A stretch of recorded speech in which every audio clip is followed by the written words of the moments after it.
En primer lugar, dará un saludo la decana de la Facultad de Psicología de la Universidad del Desarrollo, Teresita Serrano Gildenmeister.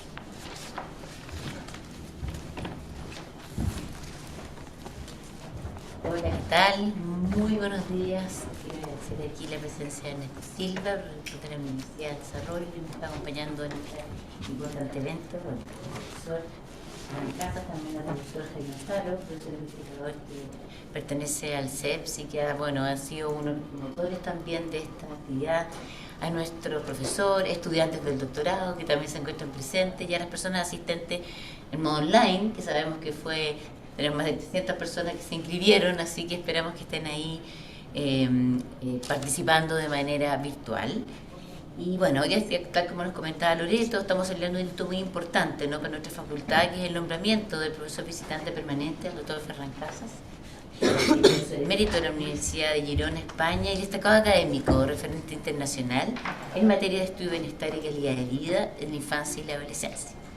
Pero antes de referirme a los méritos, ¿no?, académicos de nuestro profesor, quiero destacar que en el curso de estos años de colaboración hemos construido una relación de amistad académica que se caracterizaba por la confianza, nacida de la admiración mutua, por la gran productividad generada y también por el entusiasmo que crea el aportar el conocimiento en conjunto, todo aquello que nace a propósito de las realidades tan diversas que vivimos en países, siento que pertenecemos a comunidades muy distintas y que en este conjunto de estudios, como conociendo la realidad de cada uno de los países, se genera una mirada compartida, amplia, que da luces respecto a cómo abordar este tema. Eso claramente nos ha generado mucha alegría. Quiero decir que esto es una actividad que además el hecho de hacerla presencial, aunque tengamos personas que participan de manera online, nos llena más de alegría y de orgullo, porque creemos que esto es algo como esta forma de conversar, ¿no es cierto?, de manera presencial trae consigo una riqueza de la cual estábamos ansiosos de poder volver a reencontrar. Ahora, este nombramiento se fundamenta en el mérito académico del profesor Casas y la extensa y prolífica relación de colaboración científica que tenía con la universidad a través del Centro de Estudio en Bienestar y Convivencia Social, relación que lleva casi una década y que ha tenido un relevante impacto en el desarrollo de nuestro equipo de trabajo investigativo, tanto en la formación de capital humano avanzado como en lo que tiene que ver con la producción y divulgación del conocimiento. De hecho, nosotros a través de esta alianza hemos colaborado en proyectos internacionales de investigación, hemos hecho un intercambio por medio de seminarios, visitas que el profesor ha hecho acá en Chile, y también el apoyo en la mentoría y dirección de tesis doctorales al equipo de investigación de nuestra facultad y, por supuesto, la autoría conjunta en múltiples publicaciones científicas. El trabajo en colaboración con el profesor ha estado de forma muy importante relacionada con la participación del CEPS en el proyecto internacional de medición de bienestar subjetivo, en el cual el doctor Casas es uno de los académicos referentes e impulsores de este proyecto de investigación, proyecto que ya se ha implementado en 3 olas de producción de datos, el 2012, 2016 y 2019, considerando en esta última versión 35 países.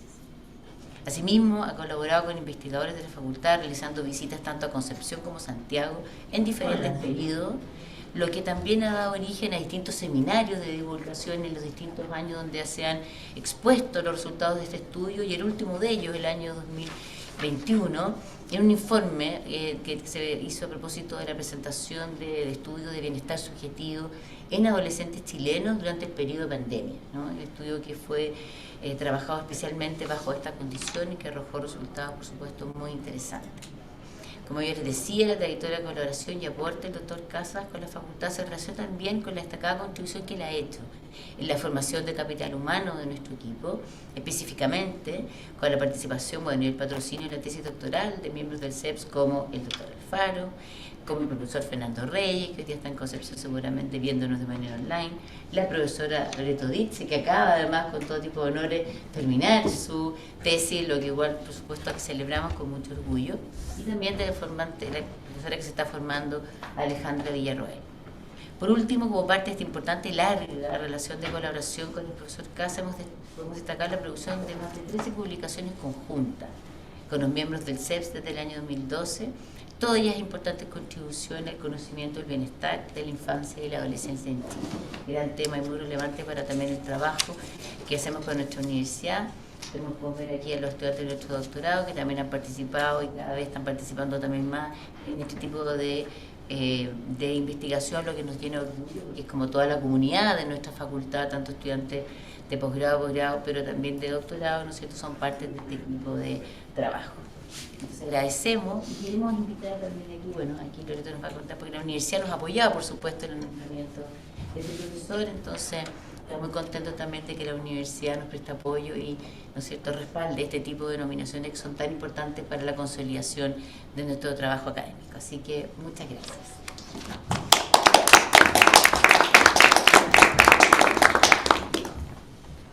Muchas gracias. A continuación, entrega su saludo el señor Ernesto Silva Méndez, vicerrector de posgrado, Educación Continua y Extensión de la Universidad del Desarrollo.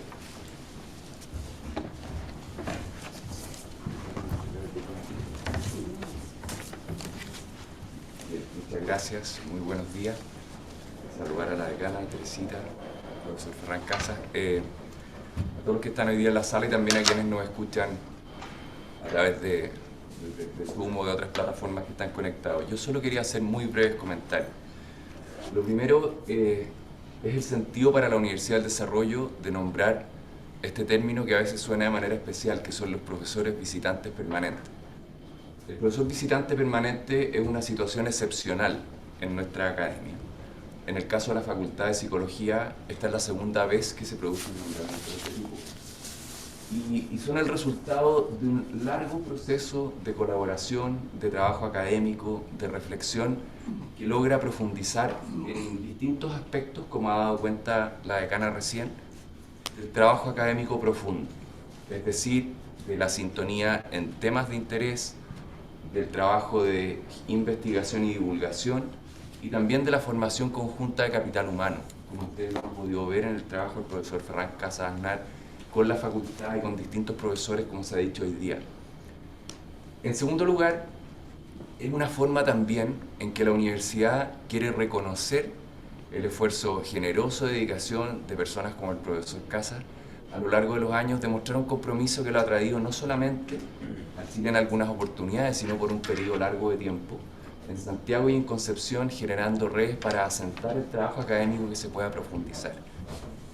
Eso respecto del sentido que tiene este reconocimiento, que se traduce en un decreto de rectoría y que hoy día, solo a modo de símbolo, lo entregamos y lo manifestamos en un diploma que busca plasmar esa señal de reconocimiento, valor y compromiso hacia el profesor y al trabajo de la facultad.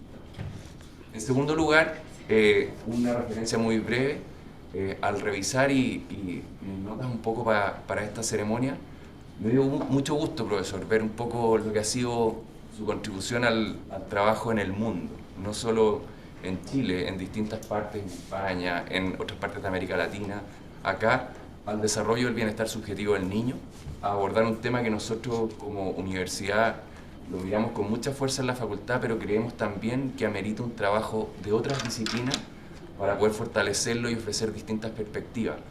Y en eso nos alegra mucho ver su contribución en los distintos aspectos y animarlo a que esto no sea solamente como el cierre de una etapa, sino que sea un paso más que permita que nuevas generaciones de estudiantes de doctorado, que nuevos grupos puedan ir desarrollando temas que quizás no están todavía en la agenda y puedan tener valor de trabajar hacia adelante. Y lo tercero también a la Facultad de Psicología, acá hay profesores de la facultad, alumnos del doctorado, personas que nos están viendo, también transmitirles desde la universidad que vemos con mucho entusiasmo lo que están haciendo desde hace años en materia de infancia y adolescencia, en materia de bienestar. Creemos que es un tema que va a seguir generando una reflexión y una demanda por conversación, investigación y formación muy profunda. Creemos que tienen que acelerar aún más el ritmo en poder poner en la conversación, no solamente en su investigación científica, sino que en la conversación, estos temas que están presentes en cada familia y donde la universidad, a través de su aproximación científica, pero también con concreción práctica, puede seguir ofreciendo respuestas a temas que van a tener ciclos muy largos de investigación, reflexión y decisión. Por todo eso, la verdad es que estamos muy contentos, felicitarlo y agradecerle. Profesor, también Teresita, a ti y a todo el equipo, creemos que han hecho algo muy bonito. Y también las ceremonias, que ahora vamos a escuchar su clase magistral, son pequeños símbolos y los símbolos importan, y por eso también para nosotros es importante entregarle este diploma y felicitarlos por reunirse a una de estas. Gracias.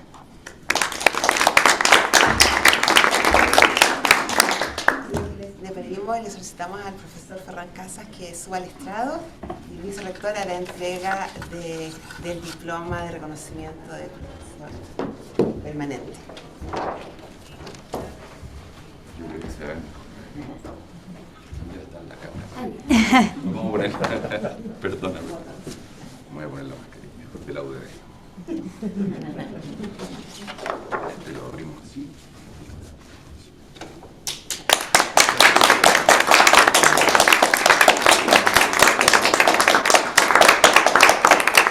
¿Se pueden mirar un poco para acá para tomar la fotografía oficial?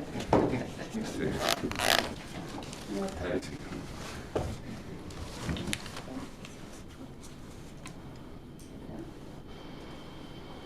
Y la última. Con Plataforma, estamos multiplataforma. distintas cualidades. Todos los públicos. Claro. Muchas gracias.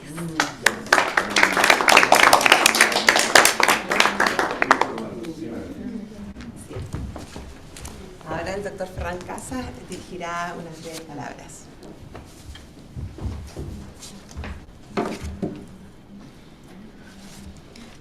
Bien, muchísimas gracias. Es para mí un honor recibir este nombramiento y es un placer, es una felicidad poder compartirlo con todos ustedes, no solo los que están aquí presentes en la sala, sino las muchas personas que están conectadas vía virtual, vía internet.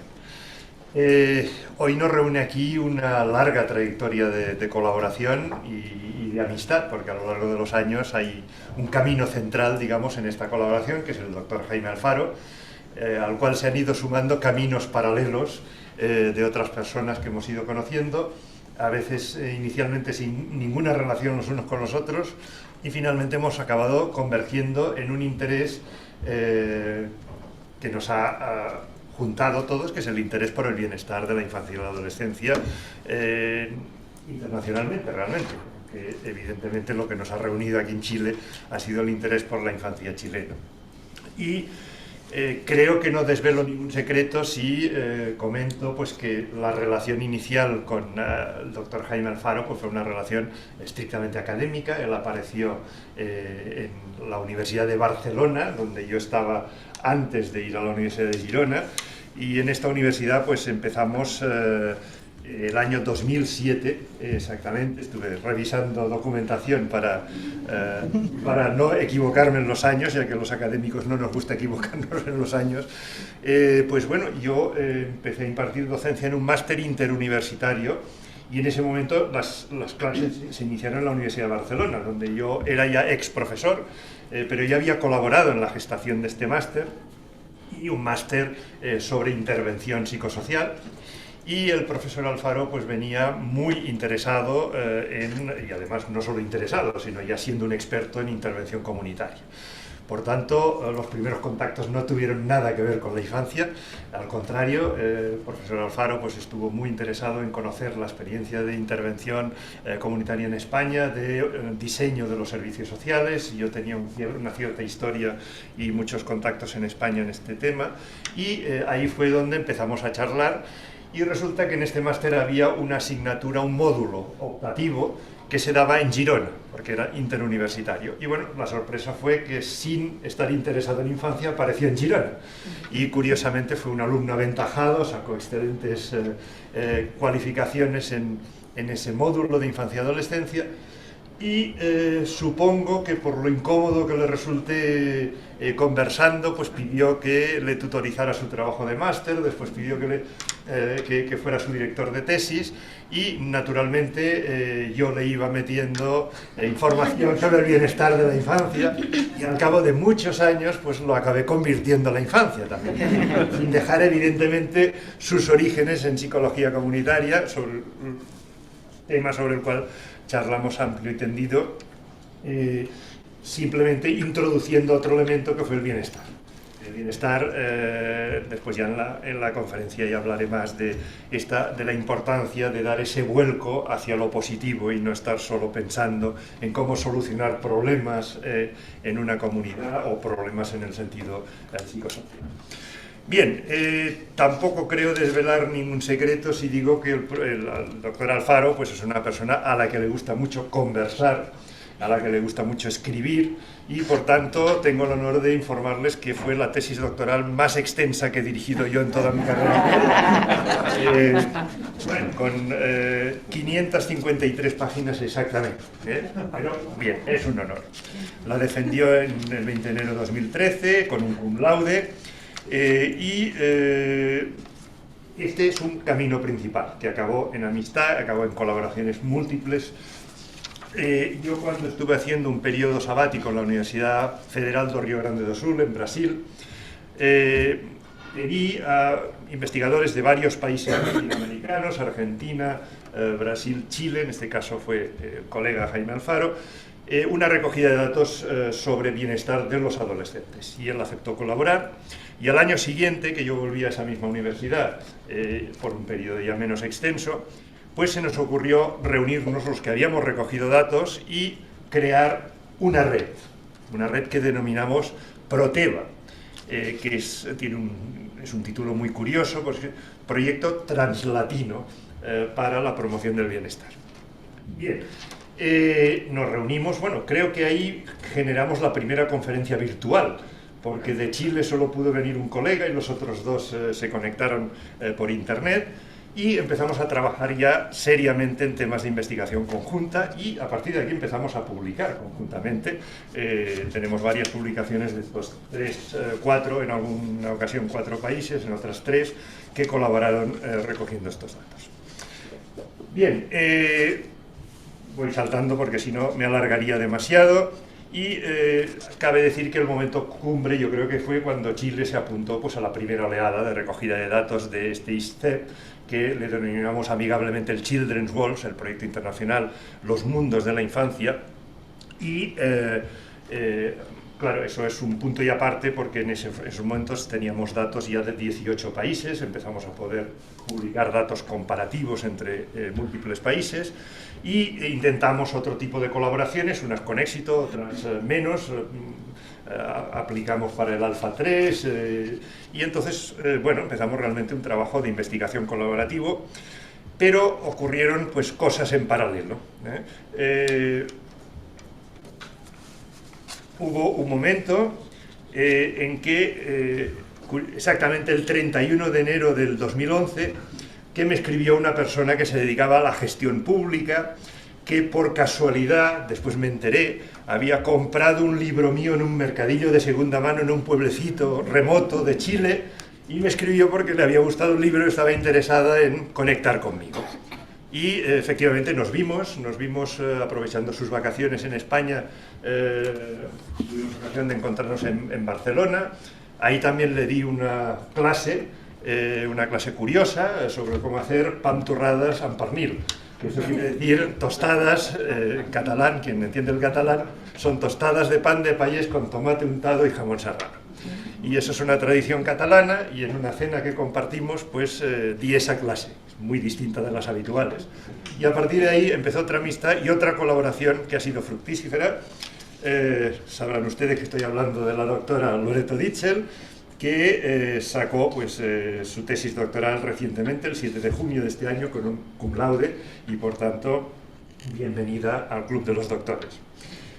Ha sido un honor poder dirigir esta tesis también, que ella me pidió en su momento, y bueno, han ido otros caminos convergiendo en todo esto, pues coincidencias con el doctor Jorge Varela y el profesor Fernando Reyes en una conferencia internacional en Innsbruck de la ISQUALS, de la International Society for Quality of Life Studies, las tesis doctorales de María Victoria Benavente, y bueno, empezamos una colaboración que yo estoy convencido que hoy este acto lo que hace es simplemente ser un punto y seguido, porque es una colaboración que sin duda va a continuar, ya ha echado muchas raíces, hemos hecho más de una red, y yo estoy encantado, estoy feliz.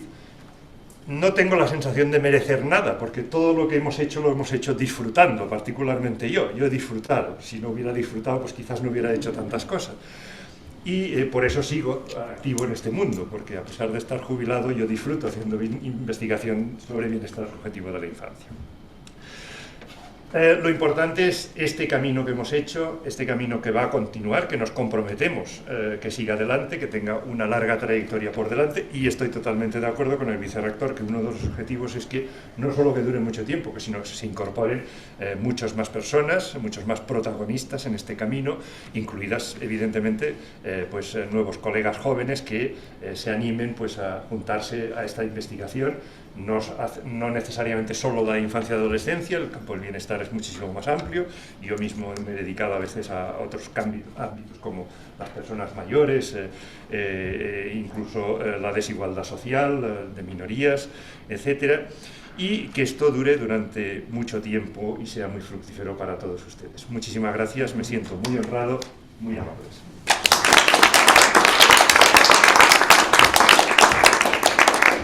Muchas gracias, doctor Casas. Con esto damos por finalizado el primer momento de este evento. Agradecemos la presencia del vicerrector, señor Ernesto Silva Méndez, quien se retira en estos momentos.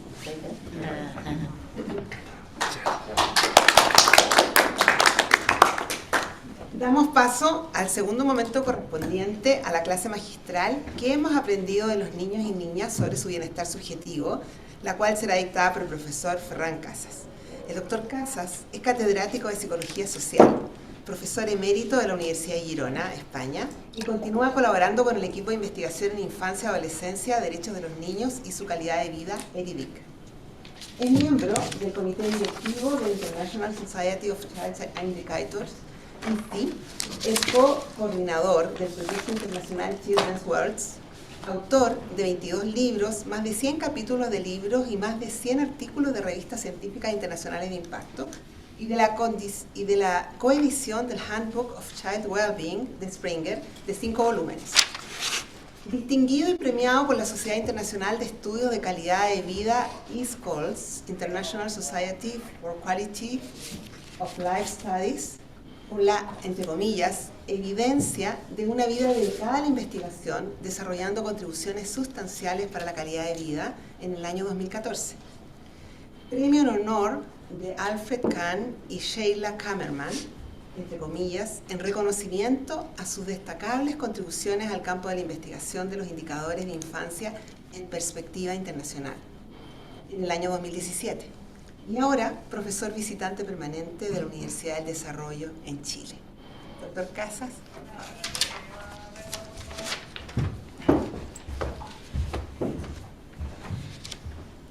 Bien, muchas gracias por esta amable presentación, doctora. Voy a compartir aquí la pantalla. Sí, adelante.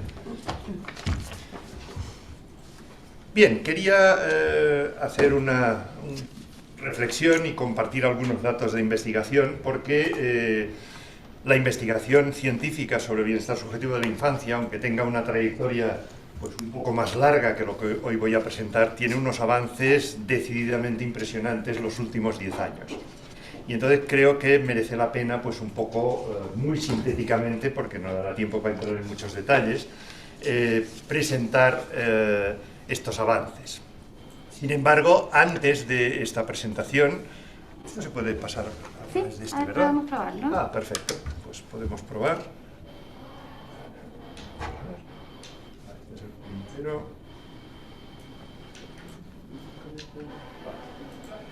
Hacia acá tienes que apuntar.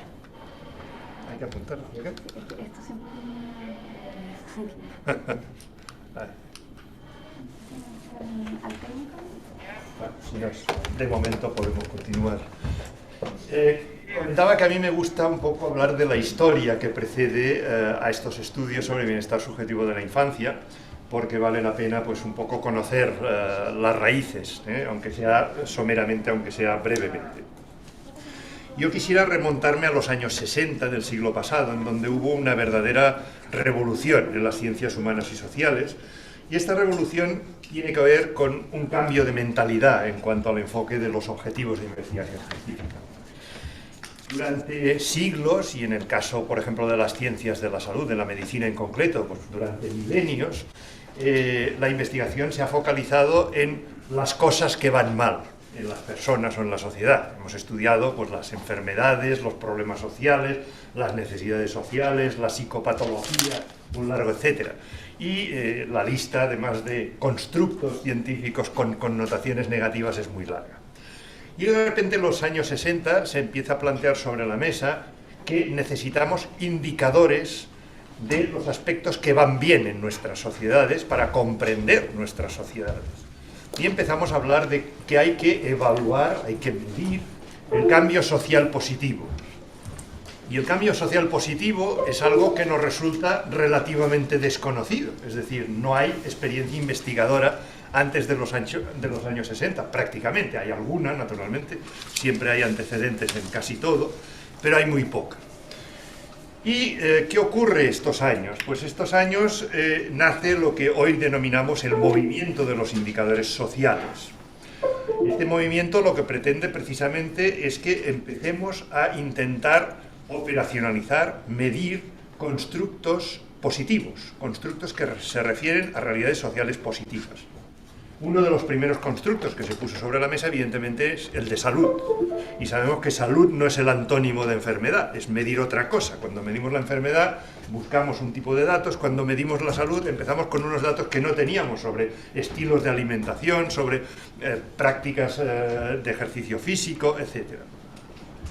Pues en los años 60 hay otra propuesta, que es la de que empecemos a medir cómo la sociedad cambia a mejor.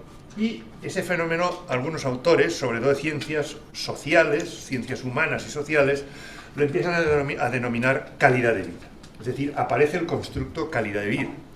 Quiero insistir en esto porque no existía antes de los años 60 este constructo, se inventó en los años 60, lo digo porque después habrá mucha confusión con el debate en ciencias de la salud de que ellos ya empezaron antes los años 40. Y es cierto que se empezó a hablar de bienestar, pero no de calidad de vida en los años 40. Distinto. De ahí que una cosa que hay que estar atento es cuando se lee sobre bienestar, ver si son autores de la tradición de ciencias de la salud o son autores de otras tradiciones, sobre todo ciencias humanas y sociales, porque puede haber matices en la interpretación de los conceptos. ¿Qué pasó en los años 60 que hubo esta revolución? No voy a entrar en muchos detalles de por qué es una revolución, pero realmente el positivismo científico tradicional entra en crisis, se empieza a plantear que necesitamos datos subjetivos, lo cual para muchas ciencias es un escándalo. Los datos subjetivos no son tan rigurosos como los objetivos, es el gran debate de los años 60, pero la racionalidad acabará triunfando, es decir, la mayoría de investigadores acaban convencidos de que necesitamos datos subjetivos de cómo va una sociedad para comprender los cambios de una sociedad. Y esto los políticos lo entendieron enseguida. Es decir, el alcalde de una población no le sirve que objetivamente las calles de la ciudad estén limpias, por muchos datos que le digan los técnicos que tienen indicadores de limpieza de las calles de la ciudad. El alcalde también necesita saber si los ciudadanos las perciben limpias, porque aunque objetivamente estén limpias, si las perciben como sucias, y hablo de limpieza, pero podría hablar de seguridad ciudadana, que quizás queda más claro. Es decir, objetivamente un experto me puede decir hay mucha seguridad ciudadana en esta comuna, pero si los ciudadanos perciben que es una comuna insegura, eso tiene consecuencias prácticas y políticas, y sociales, evidentemente. Bien, esto quedó claro en un debate que duró 10 años, y la consecuencia de esta situación en los años 60 es que, años después, Inglehart lo va a definir como que hubo una crisis de valores postmateriales en las sociedades industriales avanzadas. Y eso dio lugar a el reconocimiento que debemos trabajar y debemos obtener indicadores sociales para entender los cambios en una sociedad. Y estos indicadores han de incluir indicadores positivos, de cambio positivo. 2. Necesitamos indicadores para evaluar estos cambios. Por tanto, estos años se inventó la evaluación de programas, debido a estos debates. Es decir, se consolidó como un ámbito científico crucial en el cual necesitamos indicadores claves para poder evaluar cómo está un fenómeno social ahora, cómo está después de una intervención, si ha cambiado como queríamos o no. Y finalmente se inventó y digo inventar entre comillas, pero para que se me entienda rápidamente, se inventó la calidad de vida y la necesidad de su promoción, igual que ya estaba reconocida la necesidad de la promoción de la salud. Bien, por tanto, los años 60 se inventan unos nuevos estadísticos, que denominamos indicadores. Bueno, no sé si saben ustedes de dónde viene la palabra estadística, pero estadística no viene ni de aritmética ni de matemáticas, viene del latín ratio status, razón de estado. Es decir, necesitamos medir cosas por razón de estado, para poderlas cambiar, para poderlas incorporar a las políticas públicas y diseñar intervenciones que las cambien a mejor y después poder comprobar si los cambios a mejor son ciertos y se han realizado, se han logrado, se han ejecutado. Curiosamente, este tipo de datos, este tipo de estadísticos ya no son una invención del siglo pasado, ya se utilizaban en el Antiguo Egipto, lo han utilizado casi todas las civilizaciones, solo que no les llamaban indicadores. Ahora, desde los años 60, les llamamos indicadores.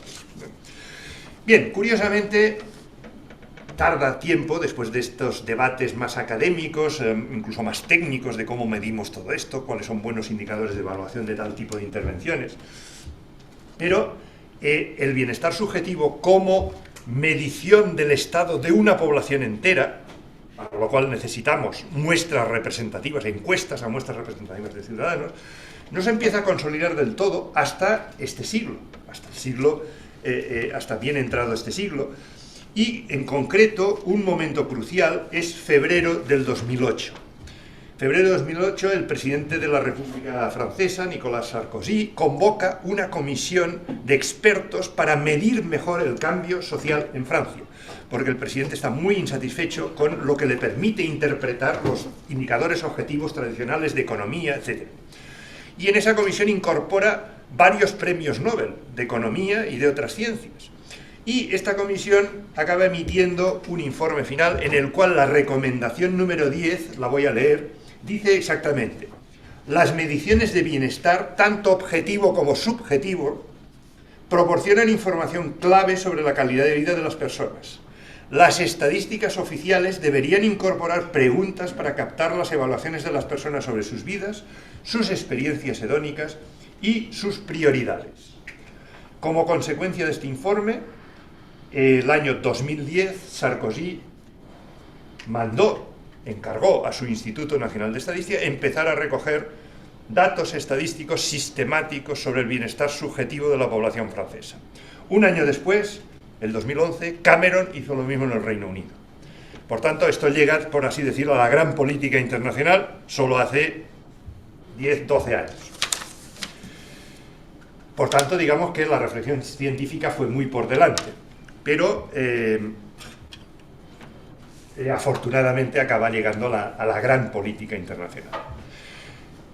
Con esto he mencionado antes que hay una historia paralela, que es la de la OMS. La Constitución de la OMS en el año 46 ya afirma que la salud es un estado de completo bienestar físico, mental y social y no la mera ausencia de enfermedad.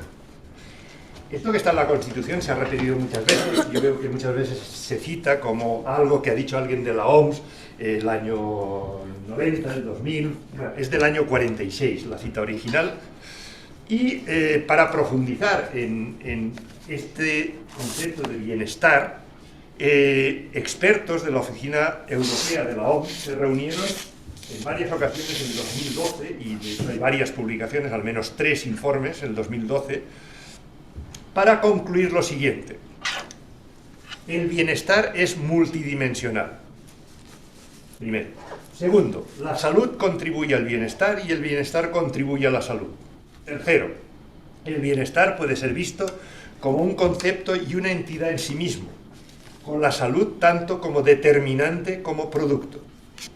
Y puede ser también visto como un ensamblaje de varios elementos. Cuarto, el bienestar general incluye elementos tanto objetivos como subjetivos. Por tanto, ya vamos estando todos de acuerdo, que el buen análisis de cualquier fenómeno social incluye lo subjetivo y lo objetivo, ambas cosas. No hay una superior a la otra.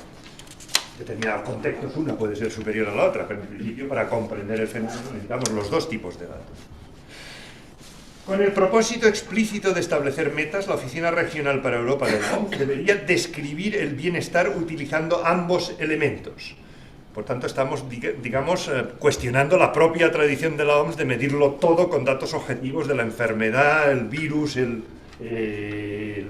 la parte del cuerpo, digamos, que no funciona bien, etc. Dicha oficina debe tomar en consideración el emitir informes sobre bienestar subjetivo y los países deberían empezar a recopilar tal información. Pues vemos que en paralelo y con un problema, como he citado antes, de comprensión, digamos, de los conceptos, porque en el ámbito de salud se acabará hablando de calidad de vida aplicada a la salud o Health Related Quality of Life, calidad de vida relativa a la salud. Y eso, pues bueno, es algo que invito a profundizar a aquellos que quieran leer, digamos, investigaciones de ambos campos a la vez para entender los distintos matices de la terminología utilizada. Lo importante es que todo esto que ocurrió el siglo pasado y se empieza a matizar a principios de este siglo, no se traslada al mundo de la infancia hasta 40 años más tarde de lo que se había empezado a debatir académicamente para la población adulta. Es decir, de hecho, hasta el cambio de siglo prácticamente no hay investigaciones, hay algunas, pero muy poquitas, aisladas de un solo país, con muestras pequeñas, sobre bienestar subjetivo de infancia. Mi colega Asher Ben-Arieh de Israel tiene varias publicaciones analizando todo este proceso de forma brillante, y él considera que el movimiento de los indicadores de infancia, que es ese movimiento que empieza 40 años más tarde que el movimiento de los indicadores sociales, nace gracias a el concepto de derechos de los niños. Con la aprobación de la Convención esto va calando en las sociedades, pero sobre todo también va calando en el mundo científico, en el mundo académico. Empezamos a investigar sobre los derechos de los niños y esto acaba teniendo un impacto en cuanto a los retos que nos hemos de poner los investigadores. También es gracias a la nueva sociología de la infancia, que nos propuso, a finales del siglo pasado, considerar al niño como unidad de observación, cosa a lo que no estábamos acostumbrados en mediciones macrosociales, es decir, los censos de población van a unidades familiares y consideran una persona principal, y a partir de esa persona principal se pregunta cuántos hijos tienes, y ahí calculamos los niños que hay. Entonces resulta que es muy distinto ir a una unidad familiar, tomar el niño como unidad de información y preguntarle cuántos hermanos tiene. Curiosamente el resultado no es el mismo, porque un niño puede tener hermanos que no son del mismo padre, no son de la persona principal de esta familia. Por ejemplo, no quiero alargarme en muchos detalles, pero estadísticamente empieza a demostrarse que estudios sociológicos poblacionales con encuestas de muestras representativas pueden dar resultados distintos dependiendo de la unidad de observación que tomemos. Y se propone, el niño también podría ser la unidad de observación, para empezar a tener indicadores desde la perspectiva de la propia infancia. Bien, añadimos a estos elementos, derechos de los niños, nueva sociología de la infancia, las teorías ecológicas del desarrollo infantil y también toda una serie de novedades metodológicas en la recogida de datos de niños y niñas y adolescentes.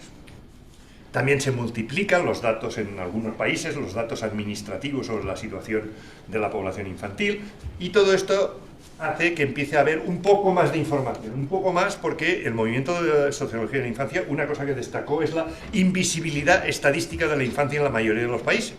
Tenemos muchos menos datos de la población infantil y menos desagregados que de otros muchos grupos de población. Muchas gracias. Perfecto. Bien, pues ya vamos a ver. ¿Debo apuntar para acá? Sí. ¿Con la flechita verde? Sí, tampoco va. Pero estaba funcionando recién. ¿Será que Ay, sí. no le doy bien? ¿El de la derecha entonces? Sí. Correcto. O sea que no es el centro, sino el de la derecha. Muy bien, pues ya podemos pasar porque me he adelantado. Bien, llega el momento que nos hemos de empezar a plantear qué es el bienestar subjetivo. Leyendo lo que propusieron los expertos de la OMS, pues el bienestar existe en dos dimensiones, como ya he dicho, subjetiva y objetiva, y comprende las experiencias de cada individuo, subjetivas por tanto, así como la comparación de las circunstancias de vida con las normas y valores sociales. Esta definición implica que el bienestar subjetivo es un componente, yo diría que un componente crucial del bienestar a secas, que es lo que hablaba la Constitución de la OMS en los años 40. Esta definición tiene un paralelismo muy importante con la definición habitual en ciencias humanas y sociales, que es que la calidad de vida es una función del entorno. Vamos a ver.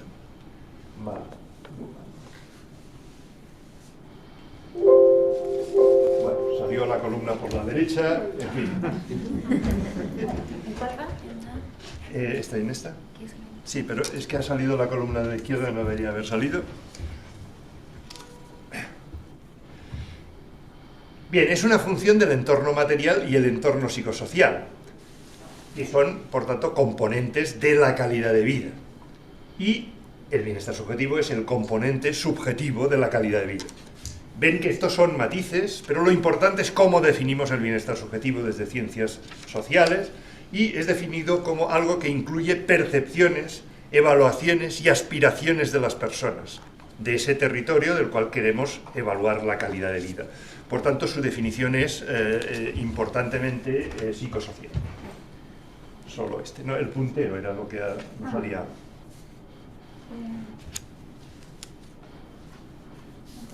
Sí, dejémonos del puntero. Muy bien, muchas gracias. Muchas gracias. Bien, ¿cómo funciona el bienestar subjetivo de todos los seres humanos antes de entrar en el de la población más joven? Pues en primer lugar funciona con el sesgo del optimismo vital. Muchas gracias. Funciona con lo que denominamos el sesgo del optimismo vital. Yo siempre digo afortunadamente, porque esto quiere decir que los humanos en general somos más felices que infelices. Y de ahí que la media en una escala de 0 a 10 no sea 5, sino que sea 7,5 en muchas poblaciones de todo el planeta. El bienestar subjetivo está protegido homeostáticamente, es decir, tenemos un mecanismo regulador, cada persona, que hace que después de grandes eventos positivos o después de grandes eventos negativos, volvamos de una forma, digamos, natural, en un proceso natural, a el estado anterior. Es decir, nosotros recuperamos de forma natural, o podemos recuperar, si no hay eventos muy altamente estresantes que entonces pueden provocar pues, una bajada muy intensa, un estado de salud mental pues, menos positivo, como puede ser un estado depresivo. La homeostasis, además, tiene que ver con trayectorias individuales, es decir, no todos tenemos los mismos puntos en que nuestra homeostasis se recupera o ayuda a recuperar nuestro optimismo vital habitual. En el caso de la infancia, debemos añadir a este conocimiento una serie de consideraciones epistemológicas que ya he sugerido antes. Es decir, empezamos en la investigación científica, en psicología también, a considerar a los más jóvenes como informantes clave. Esto queda muy ejemplificado en el caso, por ejemplo, del bullying, del acoso escolar. Es decir, ¿quién sabe mejor si hay acoso en una escuela? Pues no son ni los maestros ni los padres, son los propios niños, son los que tienen más información. Por tanto, si no preguntamos directamente a niños y niñas, perdemos información clave. Y los niños también los debemos reconocer como expertos en sus propias vidas. Hay cosas que conocen en cuanto a la seguridad de su barrio, de su comuna, que muchas veces los adultos no conocen. Y esto ya ha sido demostrado además en varias publicaciones científicas. Son un grupo de agentes sociales importantes, activos, pero distinto de los adultos. Su punto de vista sobre determinadas realidades sociales puede ser distinto. Y no pasa nada. Si es distinto no quiere decir que es mejor o peor, simplemente es distinto. Contribuye con información distinta, como pasa cuando analizamos un hospital y preguntamos a los médicos, a las enfermeras y a los usuarios. Puede que no estén de acuerdo en muchas cosas, pero nos aportan informaciones distintas, importantes para comprender el funcionamiento de un hospital. Por tanto, cuando hay discrepancias entre varios agentes sociales, lo importante no es saber quién tiene razón, quién objetivamente tiene datos más buenos. Lo importante es saber por qué discrepan, por qué vemos una misma realidad de maneras distintas, porque a menudo las vemos de maneras distintas y todos tenemos razón. médicos, enfermeras y usuarios de un hospital pueden tener todos razón a pesar de ver las cosas muy distintas. Y a lo mejor hemos de atender a las percepciones y evaluación de necesidades de cada uno de los agentes sociales.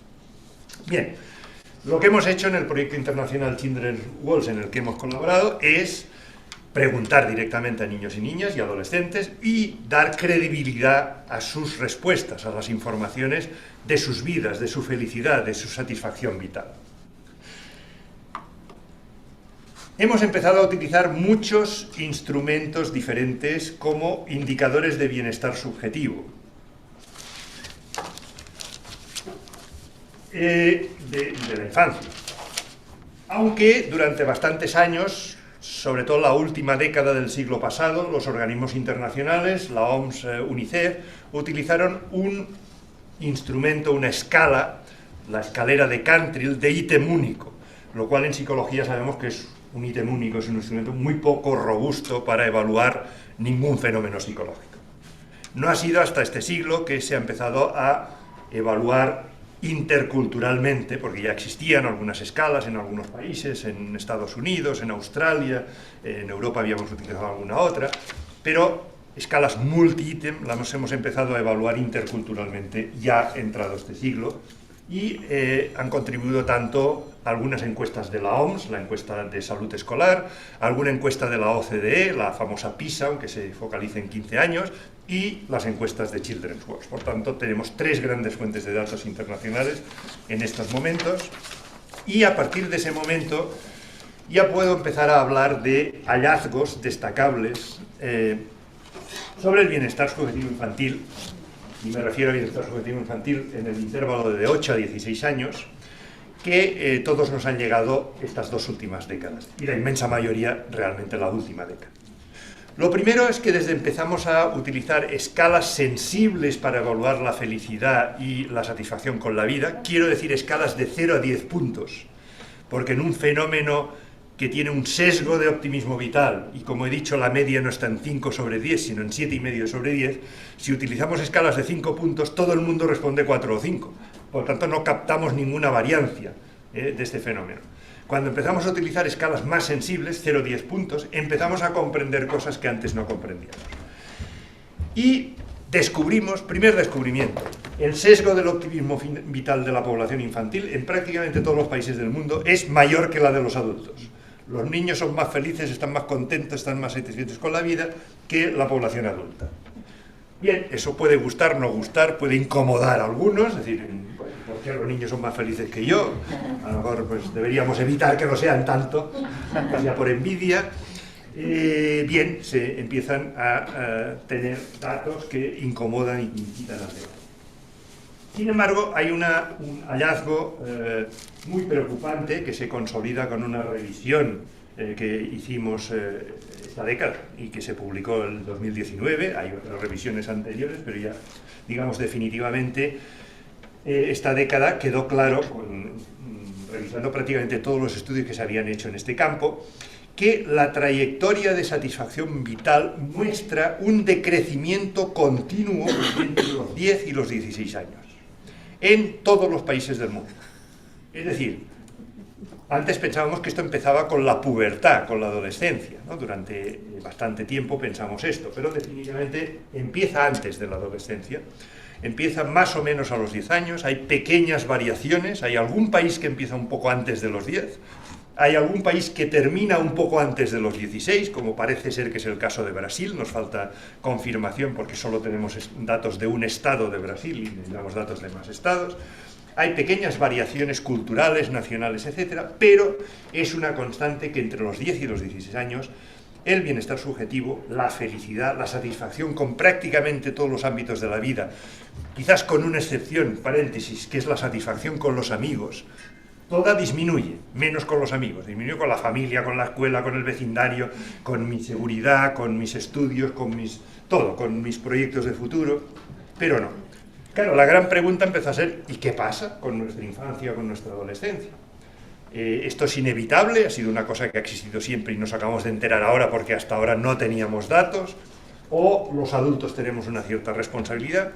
El debate sobre todo esto continúa, es decir, está abierto a muchas tesis doctorales todavía. ¿Por qué? Pues porque vemos que hay grandes diferencias entre países. Hay países en que esta disminución no es tan acusada, hay países en que es muy acusada, y encima en estos momentos sabemos que a partir de que tenemos estudios longitudinales, todo esto se ha confirmado, y se ha confirmado que la pauta de decrecimiento es distinta según el sexo. Es decir, es más acusada entre las chicas, entre las niñas, que entre los niños. ¿Por qué? Pues porque a los 8 años las niñas son más felices que los niños en casi todos los países del mundo. A los 12 ya acostumbra a ser al revés. Los niños son más felices en casi todos los países que las niñas. Y ahí intervienen varios factores que no están claros. Sabemos que los factores pueden no ser los mismos en los países industrializados. En países industrializados está muy claro que en el caso de los niños varones el gran descenso del bienestar subjetivo es a causa de la galopante bajada de satisfacción con la escuela. Cosa que no ocurre entre las niñas. Entre las niñas hay una galopante bajada de satisfacción con el propio cuerpo y con la propia imagen.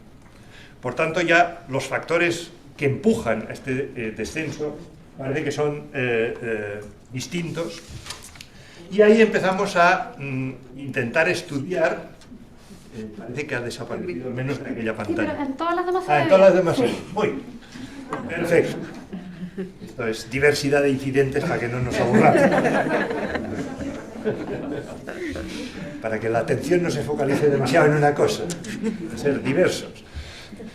Bien. Claro, durante mucho tiempo el bienestar subjetivo se ha estudiado con escalas que miden los componentes cognitivos. Es decir, la satisfacción con la vida, la satisfacción con la escuela, la satisfacción con la familia, todo esto mide aspectos cognitivos. Y siempre se ha definido el bienestar subjetivo como compuesto de componentes cognitivos y afectivos. ¿Qué pasa? Que los componentes afectivos son complejos de evaluar, entre otras cosas porque las palabras que utilizamos para denominar afectos son muy difíciles de traducir de un idioma a otro. Con lo cual, no tenemos buenas escalas. Casi todo el mundo partimos del inglés y resulta que hay palabras en inglés que no hay quien las traduzca al castellano o al alemán o al hebreo o al Bahasa de Indonesia. Al Bahasa de Indonesia. Y claro, toda traducción es inadecuada porque no estamos midiendo exactamente lo mismo al hacer esa traducción. Por eso nos hemos atrevido pocas veces a intentar eso, ya se han atrevido pocas veces con adultos, los investigadores, y por tanto también con población infantil.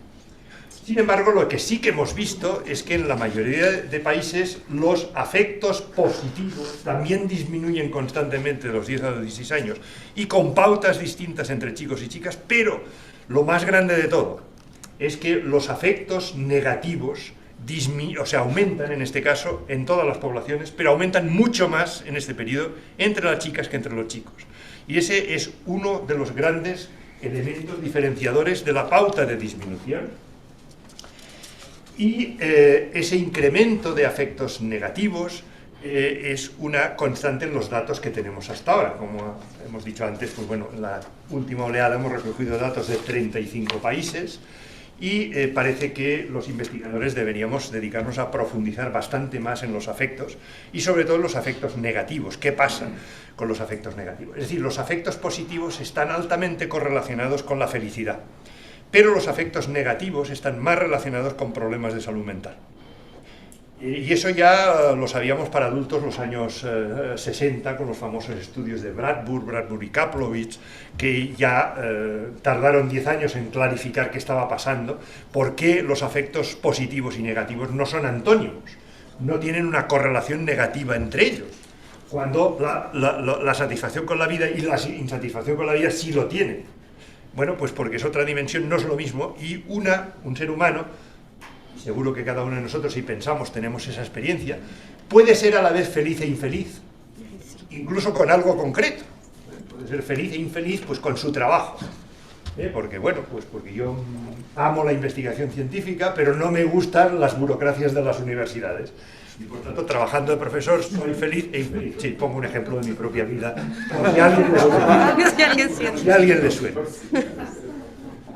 Bien, Igual que con los adultos, hemos visto que el bienestar subjetivo de la población infantil está también altamente relacionado con las percepciones de seguridad y también con las evaluaciones de buen trato por parte de los demás en cualquier contexto de vida cotidiana, sobre todo de los demás adultos. Porque, y una cosa que hemos podido poner en el debate internacional con el proyecto Children's Worlds, es que la percepción de que los adultos escuchan a los niños, niñas y adolescentes y que los tienen en cuenta en lo que dicen, así como la percepción de que los adultos respetan los derechos de los niños, es crucial para su bienestar subjetivo. Curiosamente, tenemos una investigación publicada en la que se muestra que es más importante para un niño y niña de muchos países percibir que los adultos respetan sus derechos que conocer sus derechos. Es decir, conocer sus derechos es importante, pero es mucho más importante percibir que los adultos en la escuela, en casa, en la familia, en el vecindario, cuando vas por la vida en transporte público, respetan a los niños. Y muchos niños en muchos países perciben que eso no ocurre muy a menudo, que no son tratados como personas, como seres humanos con derechos humanos universales. Esto es una cuestión de relaciones interpersonales, es decir, se capta, no hace falta que haya una agresión, sino lo captas en el trato y los niños también lo captan. De ahí que las relaciones interpersonales en niños, niñas y adolescentes, igual que en población adulta, sean algo muy importante para el bienestar subjetivo. Aunque en el caso de la infancia hay un matiz. Hoy hablamos de culturas digitales, hoy hablamos de nativos digitales, y la mayoría de niños son nativos digitales. Por tanto, las relaciones interpersonales en las redes sociales, a través de Internet, etcétera, son mucho más importantes para muchos niños y niñas que para muchos adultos. Digo muchos, no todos, nunca es todo, siempre hay excepciones, pero esto es algo a tener en cuenta. Todos sabemos que el bullying a menudo se ha convertido en ciberbullying y que ahora lo que nos preocupa ya no es el bullying tradicional, sino que hemos de añadir el ciberbullying como otra forma de angustia y de maltrato a mucha población infantil. Bien, otro tema, y cambio de tema totalmente, otro tema que está en el debate internacional de los estudios sobre bienestar subjetivo es el tema de la transmisión genética, de la felicidad, de la satisfacción con la vida o del bienestar subjetivo. Perdón, me he olvidado el vaso acá. Hoy hay toda una corriente en el estudio del bienestar subjetivo adulto que defiende, de académicos me refiero, que defiende que hay un porcentaje de transmisión genética muy importante.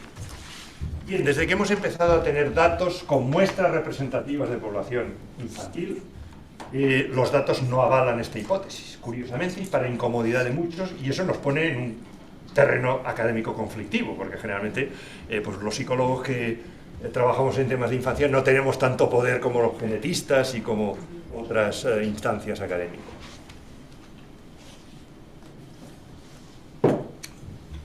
Bien, cuando hemos conseguido comparar datos rigurosos de bienestar subjetivo de padres e hijos con datos apareados, y eso ya tenemos datos al menos de 3 países, Reino Unido, España y Brasil, los datos siempre nos dicen que las correlaciones rara vez superan el 0,2, y para que haya transmisión genética una correlación ha de ser superior al 0,2, dicen los genetistas. Y esto ha sido una sorpresa, como es que personas, comparamos las respuestas de personas, padres e hijos. Además, nosotros en España no encontramos diferencia entre preguntar al padre o a la madre. En el Reino Unido parece ser que sí, que hay diferencia, pero en todos los países hemos encontrado diferencia en el hijo. Es decir, las hijas parecen recibir más influencia del bienestar subjetivo de los padres, de los progenitores, que los hijos. Entonces, los datos avalan más bien, bueno, en Brasil, por ejemplo, sí que encuentran alguna correlación superior a 0,2 en simplemente satisfacción con algunos aspectos familiares, con algunos temas de familia.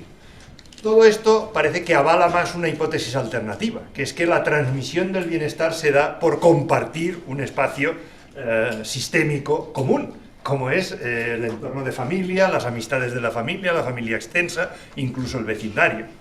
Es decir, parece que hay una alta influencia de un contexto compartido común para que haya una transmisión del bienestar de una generación a la otra.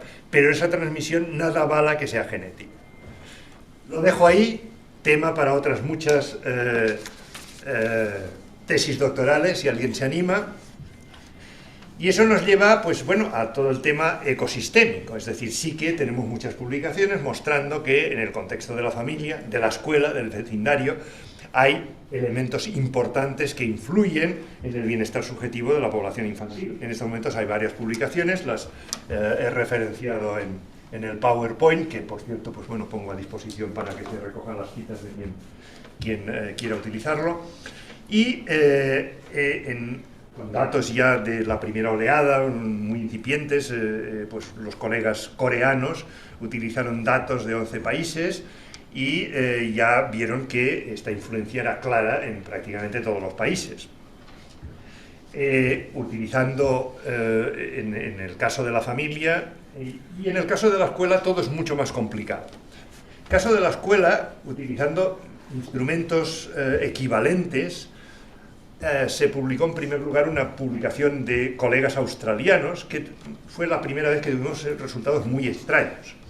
Los resultados señalaban que la satisfacción con la escuela está estrechamente relacionada con la satisfacción con los maestros y con los aprendizajes.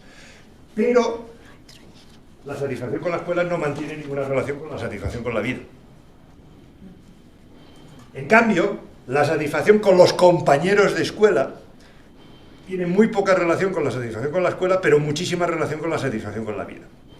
¿Pero qué está pasando? Se nos ocurrió la hipótesis de los dos mundos. Es decir, para los adultos, si hablamos de escuela, parece que la escuela, está claro, es un mundo, ¿no? Lo que hacen los niños todas las mañanas durante el curso escolar. Y en algunos países las tardes también, en otros no.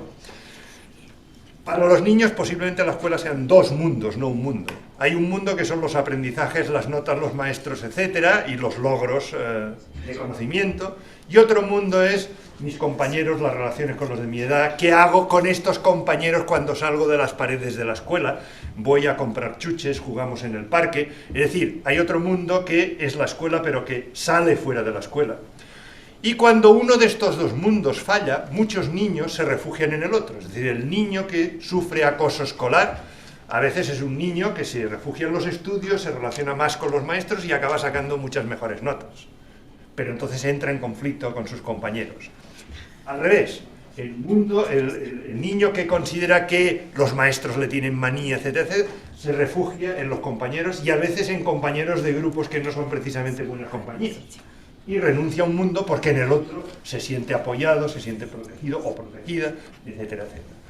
Bien, a lo mejor hemos de empezar a diseñar más investigación pensando en la escuela como dos mundos, porque tenemos muchísima investigación sobre aprendizaje, rendimiento escolar, todo lo de PISA, pero incluso PISA en la última oleada ha empezado a recoger datos sobre bullying porque saben que eso afecta al rendimiento escolar.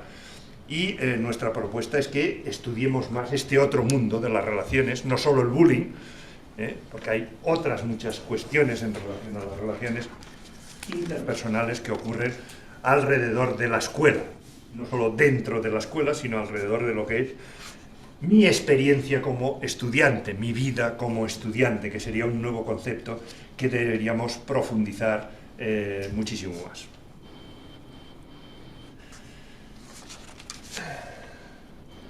Bueno, me he adelantado a la transparencia y ido más rápido que ella esta vez.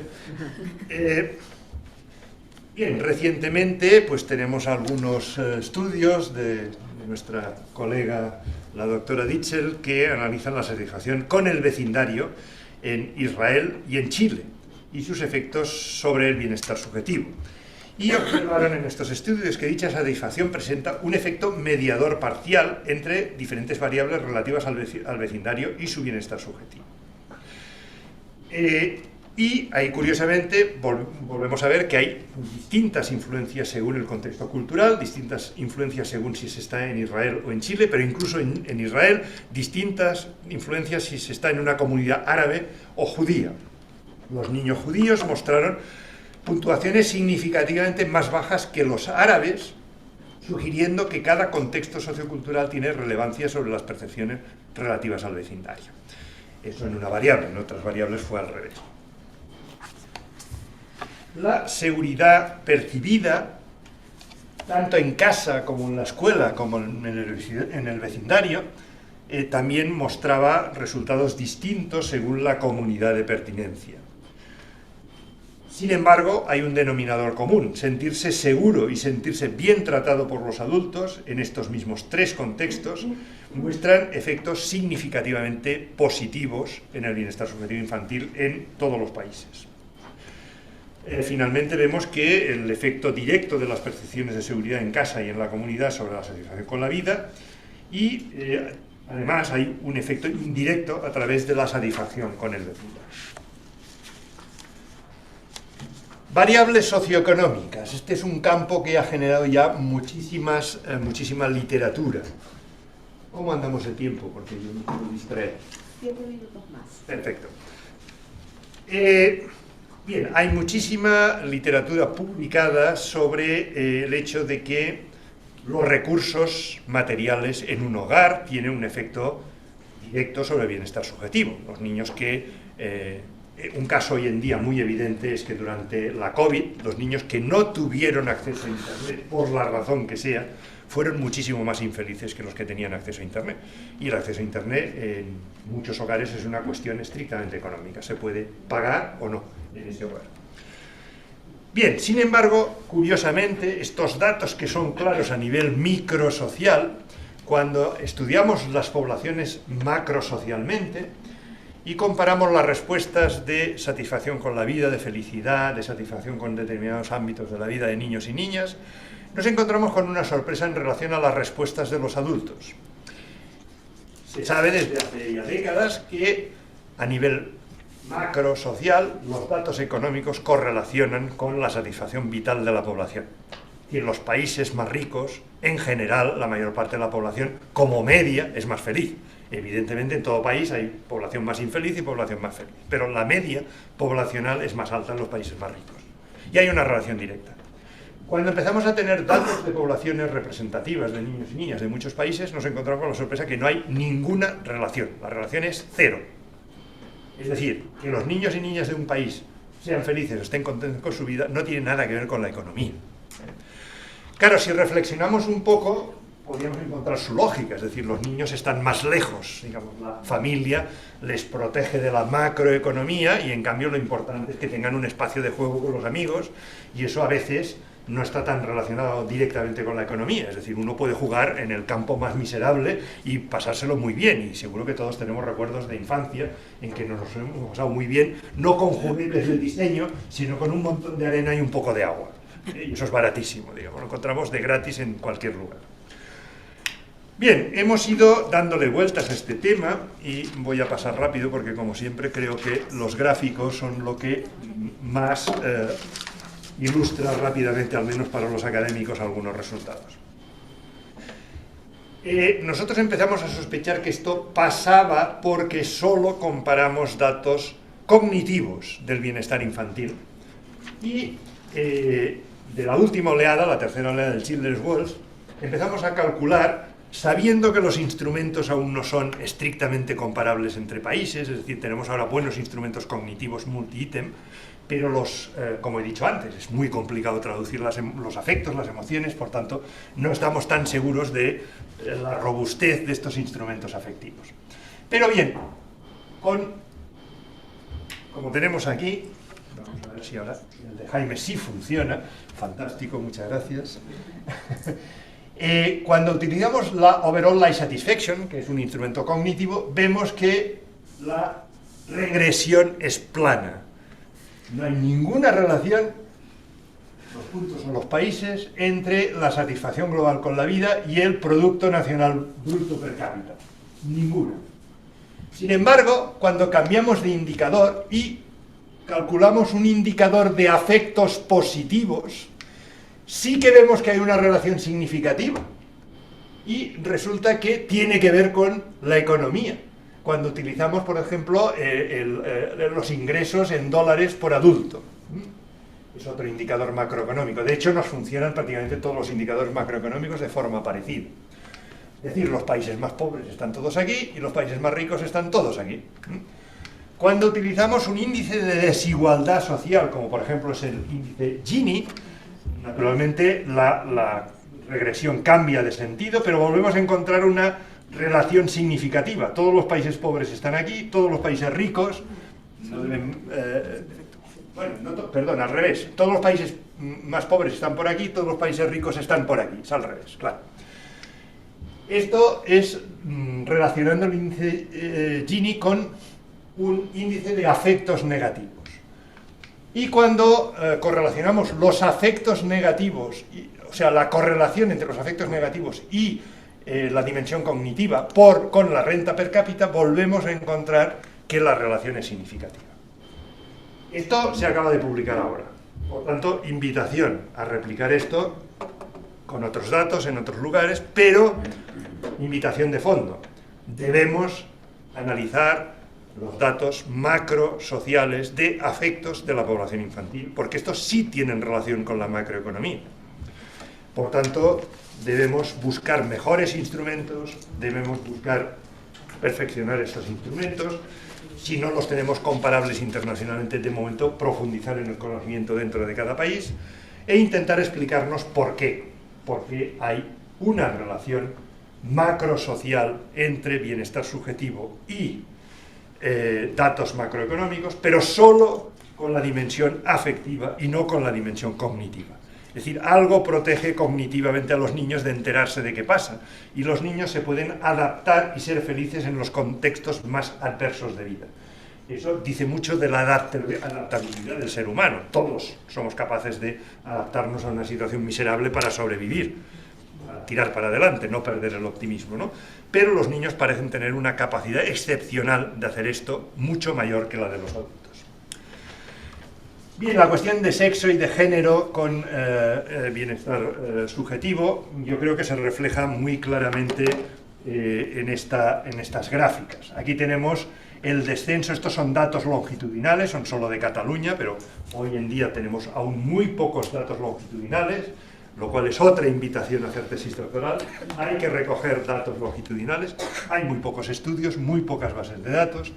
Nosotros hemos recogido en Cataluña una base de datos durante 5 años, con niños y niñas de varias cohortes, concretamente nacidos del año 98 al 2006, son estos datos que hay aquí en la pantalla, y aquí están las diferencias de género.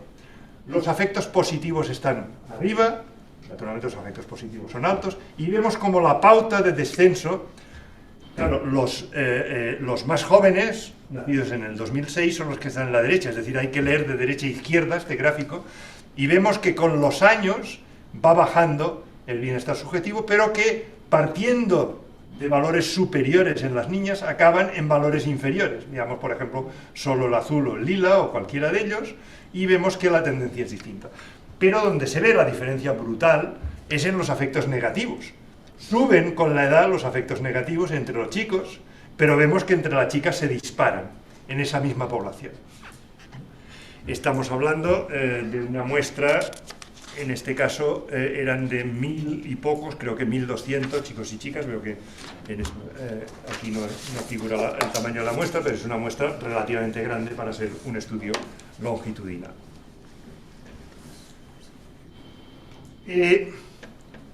Un dato que hemos tenido mucho interés en profundizar es el caso de los niños y niñas acogidos fuera de su propia familia biológica. Tenemos datos de pocos países, en estos momentos tenemos de España, Portugal, Inglaterra, Chile, muy poquitos, pero unos pocos, Perú, algunos de Israel, que aquí no consta, y el resumen sería que niños y niñas y adolescentes en atención residencial muestran puntuaciones significativamente más bajas de bienestar subjetivo que la media de la población en cualquier país. Las niñas en atención residencial muestran puntuaciones significativamente más bajas de bienestar subjetivo que los niños en atención residencial. Es decir, las niñas encima están peor en atención residencial que los niños. Estos son datos, por ejemplo, de un periodo de Cataluña, no tenemos datos de varios periodos, y vemos, por ejemplo, que las niñas, o sea, primero, Esta es la media de la población general catalana, esta es la media de los niños en atención residencial, y esta es la media de las niñas en lo seguro que me siento, o en la dimensión cognitiva del bienestar subjetivo, 9 población general, 7,60 niños, 6,47 niños. Es decir, las diferencias son preocupantes. Tenemos un campo en el que hemos de trabajar en todos los países del mundo, incluso en los escandinavos, que a veces vemos como los modelos, también ocurre en los países escandinavos. Es decir, no somos la excepción ni mucho menos. Bien.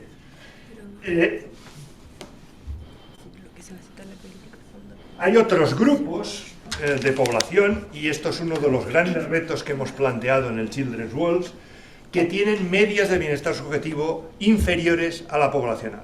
Y este es un ejercicio al que invito porque los datos de Children's Walls son públicos ya. Es decir, 1 año y medio después de ser recogidos, se ponen a disponibilidad de los investigadores de todo el planeta Tierra, hayan participado o no en el proyecto, porque me parece que es una forma de potenciar que haya investigación en este campo. Bien, los datos de las 3 oleadas ya están disponibles, o sea que cualquiera de ustedes puede hacer investigación sobre este tipo. Aún no están disponibles los datos de la oleada COVID, porque de hecho el informe final se va a publicar en breves semanas, porque se está acabando en estos momentos, y aporta otros datos muy interesantes, pero aún no es disponible. Pero con los datos de cualquier oleada del Children's World se puede hacer el ejercicio estadístico de calcular qué subconjuntos de la población infantil tienen una media significativamente inferior a la poblacional en cada país. Bien, pues aquí, en España, por ejemplo, hicimos este ejercicio y resultó que los niños, en este caso es la primera oleada, en España solo se recogió población de 12 años, las otras oleadas ya hemos recogido 8, 10, 12, pero a los 12 años en España, con una muestra en este caso representativa de todo el Estado español, de todas las comunidades autónomas, los que tenían bienestar subjetivo inferior a la media eran: A, los que estaban en atención residencial; B, los que no recibían dinero de bolsillo ni regular ni regularmente. No sé cómo le llaman aquí dinero de bolsillo. Mesada. Aquellos cuyos progenitores no finalizaron la educación primaria. Los que no habían nacido en España, es decir, eran inmigrantes. Los que informaban no tener ningún adulto en casa con un empleo remunerado. Los que informaban no tener acceso a tecnologías de la información y la comunicación. Vemos que algunos subconjuntos son los esperados, es decir, los que no tienen mesada deben ser los más pobres, porque su familia, o los más de familias más tacañas, eso no pero no son los conjuntos tradicionales que vamos a buscar cuando pensamos en pobreza, ¿no? Es decir, el déficit de bienestar subjetivo nos puede señalar un tipo de pobreza más psicológica, psicosocial, que nos señala subconjuntos distintos, ¿no? ¿Dónde vamos a encontrar los niños que no tienen acceso a las tecnologías de la información? Pues son uno de los subconjuntos de población que en cualquier país están mucho peor que la media.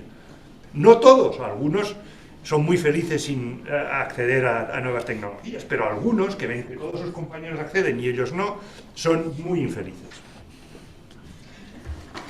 Fíjense, los que percibían su familia como menos o mucho menos rica que las otras, eso sería esperable.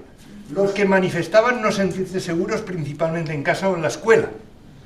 Eso hay que prestarle mucha atención, como vamos viendo en datos acumulados sobre estos temas.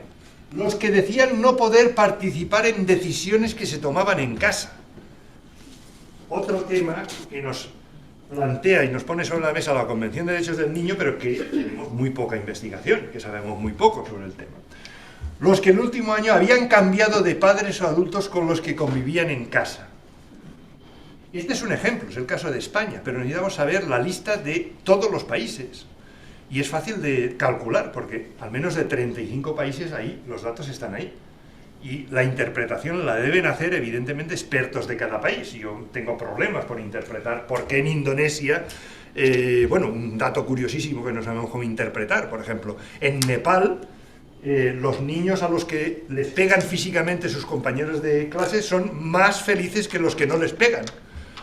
Y claro, desde un concepto del resto de las culturas del planeta, que todos estamos contra el bullying, nos parece rarísimo que eso ocurra en Nepal. Hemos hablado con los colegas de Nepal y nos dan explicaciones que que bueno, nos cuesta aceptar, pero dice, es que estos niños lo que les preocupa no es que les peguen sus compañeros de clase, lo que les preocupa es que su casa no se la lleve por delante la próxima riada, si mañana comerán o no comerán, y si su casa se vendrá abajo con las próximas lluvias, porque en Nepal las casas las hacen de excremento de vaca, y cuando se mojan mucho se hunden. Y entonces eso es lo que les preocupa y afecta a su bienestar, el que los peguen o no, más o menos compañeros de clase no tiene mucha importancia.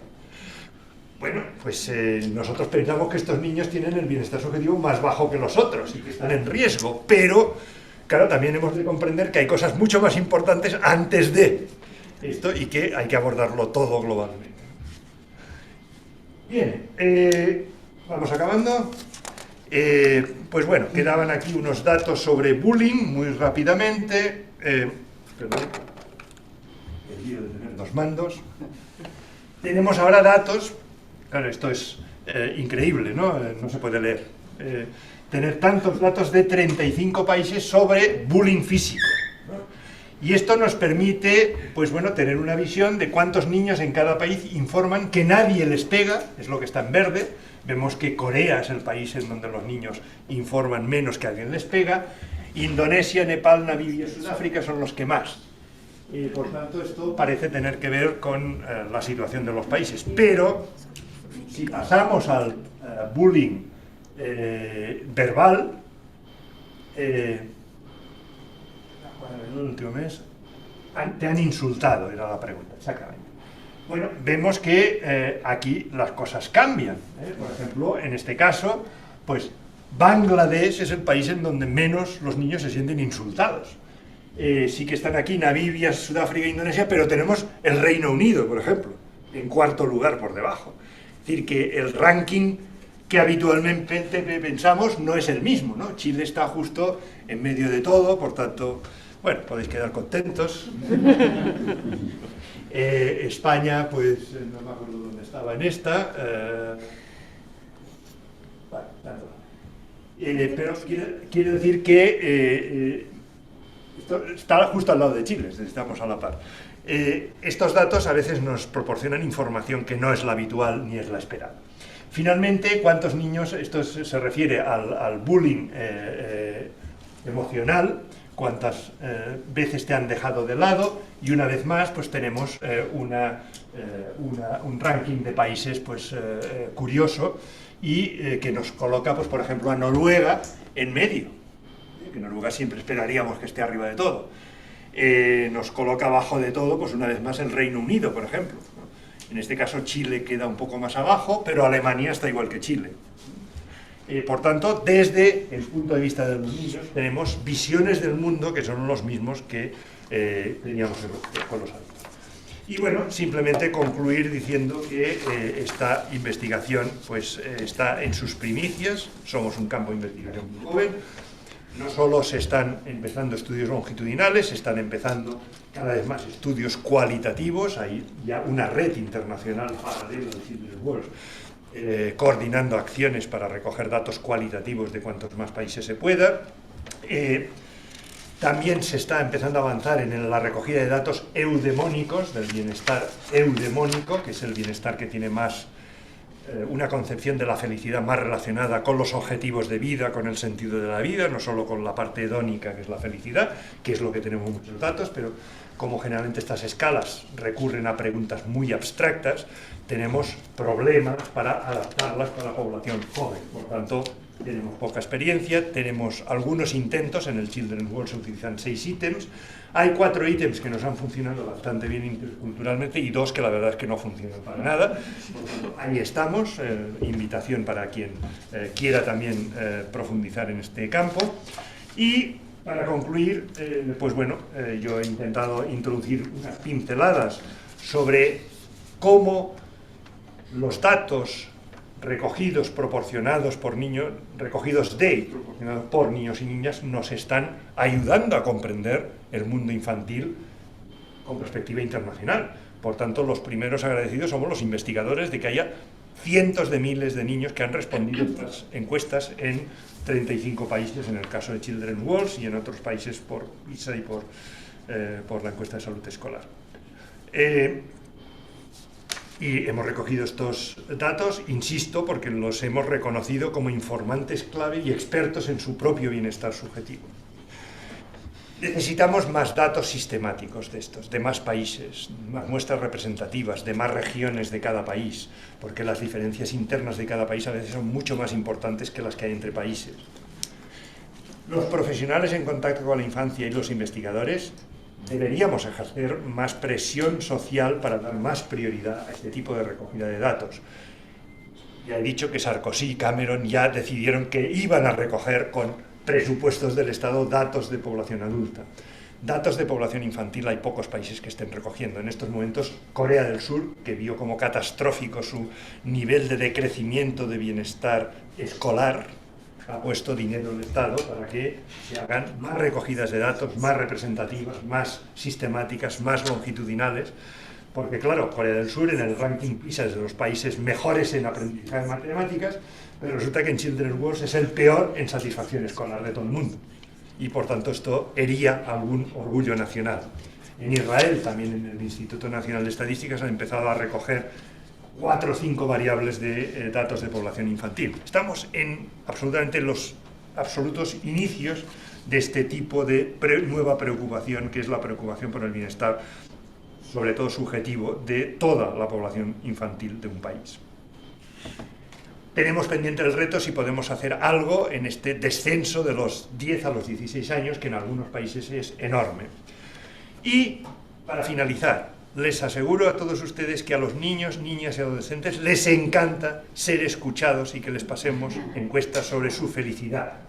En España, en algunas escuelas, nos han dicho, por fin, alguien de la universidad viene a preguntarnos cosas que nos interesan y nos preocupan, porque hasta ahora solo han venido a preguntar por si nos drogamos, si tomamos alcohol, si nos pegamos entre nosotros, si nos hemos escapado si practicamos ya sexo a los 10 años, si tal.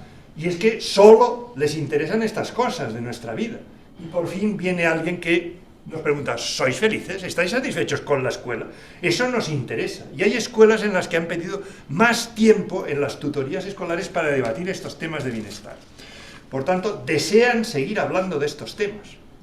Y paradójicamente, estos debates que proporcionan ideas constructivas hacia el futuro, en estos momentos cada vez somos más países que tenemos problemas con los comités éticos.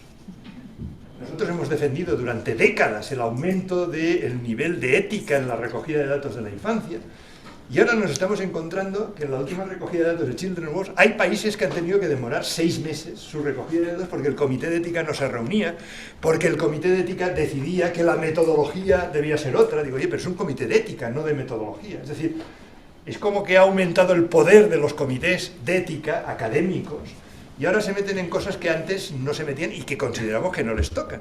Y entonces esto está haciendo que cada vez sea más complicado tener muestras representativas de población infantil.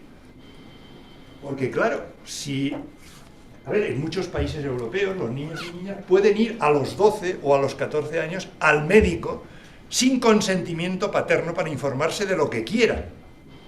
Pero en cambio, sin consentimiento explícito firmado en un papel paterno, no pueden responder si son felices a un cuestionario. Entendemos que empieza a haber una tensión entre los derechos de los niños a ser escuchados, incluso a nivel macrosocial, y el respeto que debe tenerse y que intentamos tener siempre a la confidencialidad que deben decidir los propios niños de si quieren o no quieren participar en proporcionar unos datos que, por cierto, son siempre a nivel anónimo y confidencial. Pero no se entiende por qué cada vez hemos de tener más problemáticas con este campo, quizás porque estamos imitando a algunos países en los cuales ya es imposible, si no vendes Coca-Cola, recoger muestras representativas de la población infantil. Muchas gracias.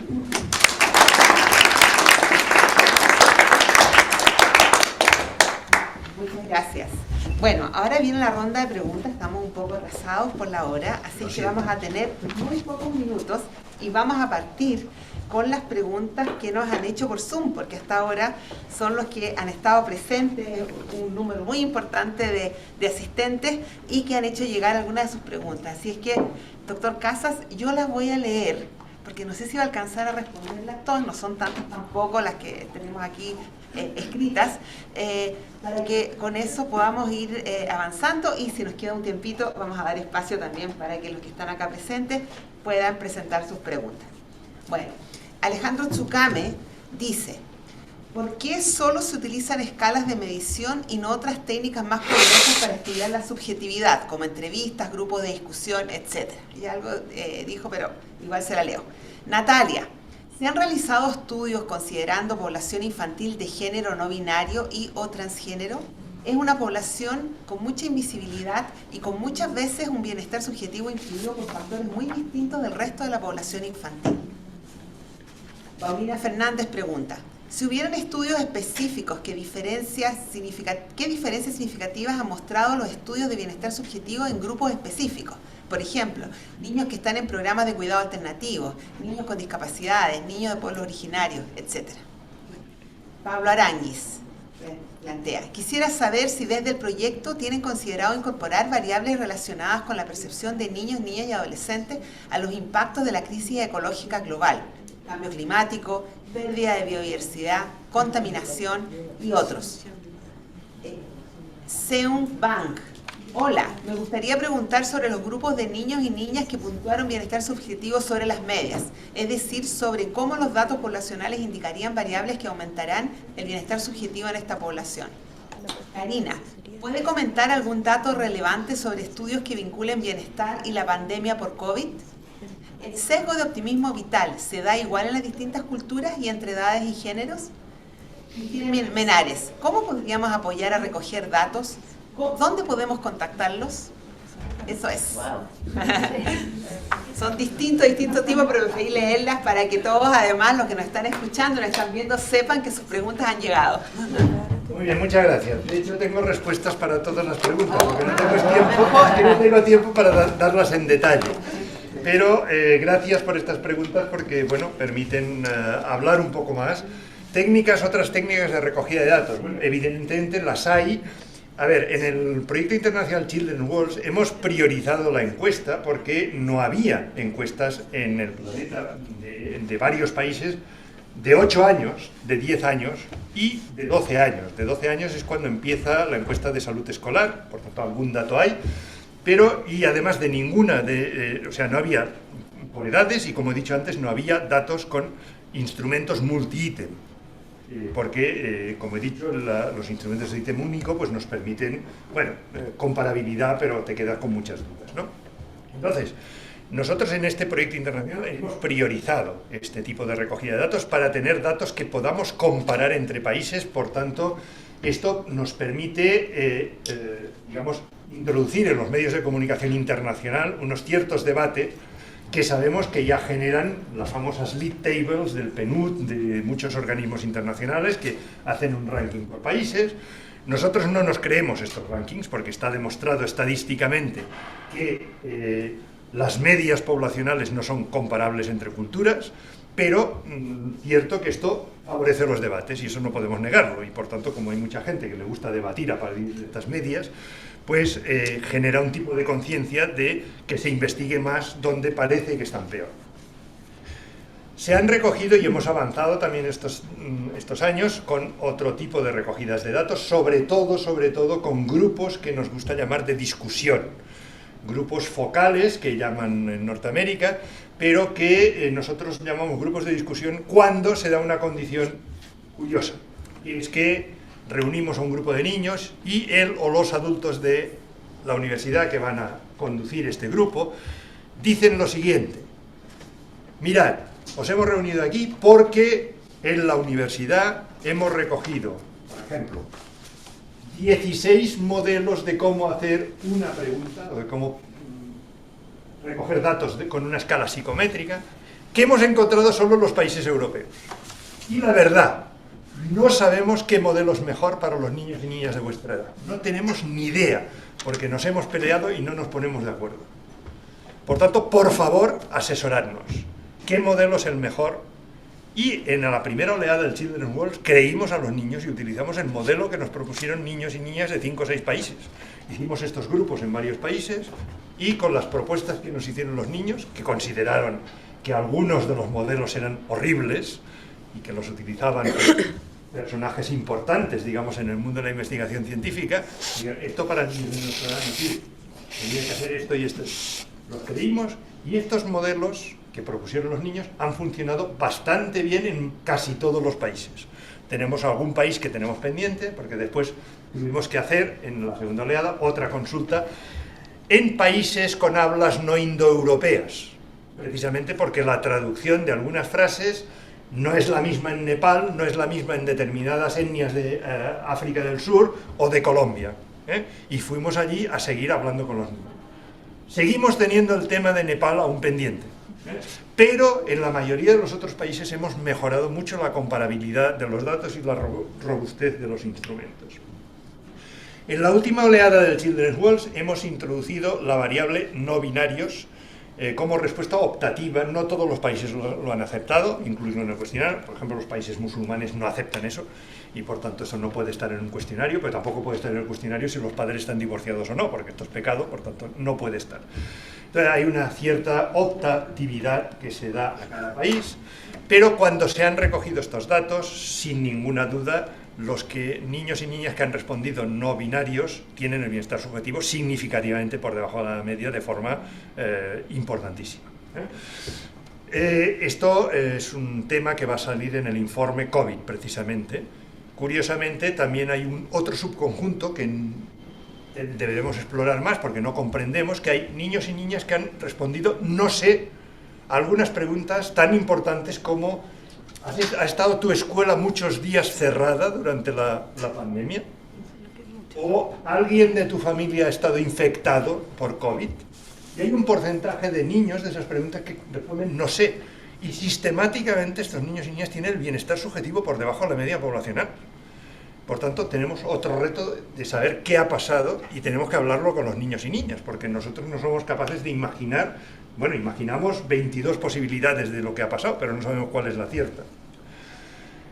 Niños y niñas de subconjuntos. Bueno, este es el reto que hay pendiente, que han de hacer los investigadores de cada país, ver en cada país qué subconjunto está peor. Yo ahora tengo la suerte de haber participado en un análisis de bienestar subjetivo de jóvenes, de adolescentes de pueblos originarios en Chile, que entiendo que es el primero que hay con una muestra relativamente importante. Fue aceptado la semana pasada el artículo, es decir, supongo que saldrá en breve. Pero falta mucha investigación de este tipo. En Europa pues son poblaciones gitanas, que yo sepa en Rumanía tienen algún estudio sobre este tema, pero otros subconjuntos. Claro, con niños con discapacidades tenemos un problema añadido, hay que adaptar escalas psicométricas para que haya posibilidad de que estas poblaciones lo respondan. Igual que los que no dominan el lenguaje porque son inmigrantes recientes, deberíamos traducirlo a veces pues al urdú, al chino o al árabe. Bien, son retos pendientes que hay que resolver a nivel local, esto a nivel internacional no lo vamos a resolver. Variables que tengan que ver con percepciones de la crisis ecológica, sin duda esto es un tema muy relevante. Ahí hay una colega del equipo de Sudáfrica que se llama Sabira Adams, que ha publicado ya alguna cosa, pero en estos momentos el balance de la cuestión es que todavía nos faltan instrumentos apropiados para recoger este tipo de datos de niños y niñas, pero evidentemente es un tema relevante. Muchos niños y niñas les encanta estar en la naturaleza. Incluso ayer leía un artículo científico en internet mientras estaba en el aeropuerto que unos estudiosos de las redes sociales decían que por debajo de una determinada edad a lo mejor debíamos incrementar el número, o sea, la intensidad de dificultar el acceso a las redes sociales a los niños y niñas, porque hoy en día ya se manejan con el móvil a los 3 años y encima yo he visto madres orgullosas de que su hijo a los 3 años ya maneje el móvil.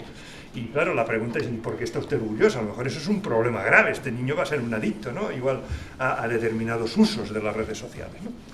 Bueno, pues había un posicionamiento de algunos autores que decían, es que los niños deben recuperar cuando son pequeños su contacto con la naturaleza, con los árboles, con los bosques, con los animales, con lo que sea, porque esto te da una socialización distinta y un tipo de sensibilidad hacia los seres vivos distinto que estamos perdiendo por la urbanización, porque somos cada vez más urbanitas todos, ¿no?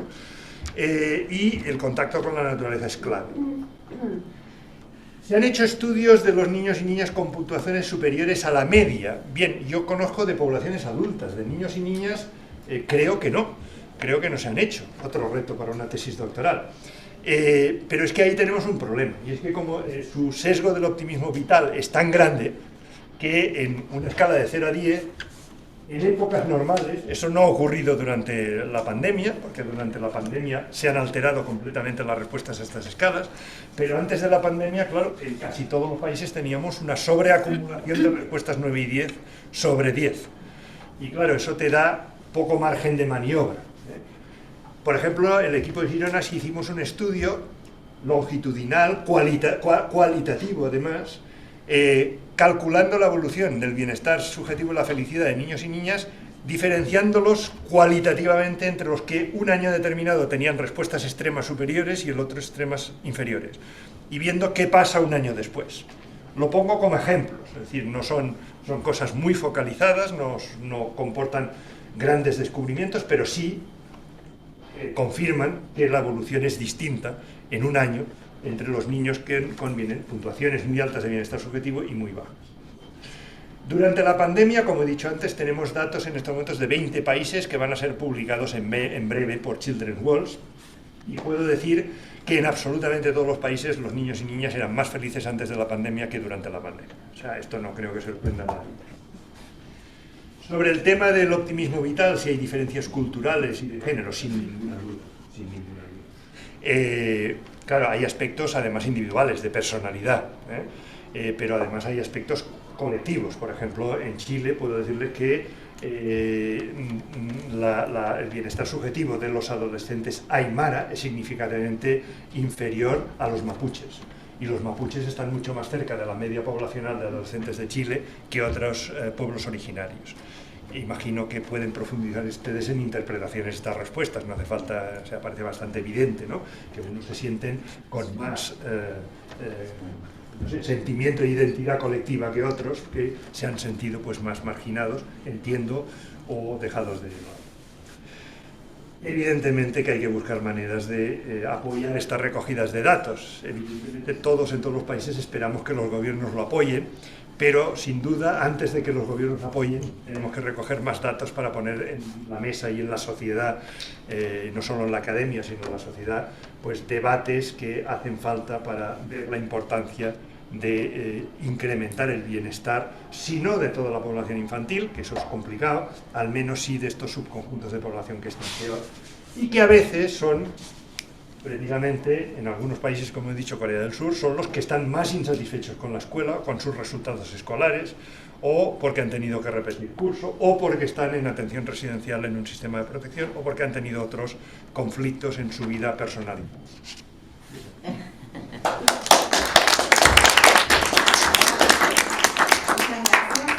Probablemente quedan muchas preguntas, lamentablemente por el tiempo vamos a seguir esta conversación y estas preguntas en un café, un rico café que nos espera en la terraza. Saliendo del edificio, uno baja la escalera, se encuentra con una terraza, va a haber un rico café esperándonos y ahí podemos seguir compartiendo con el doctor Casas.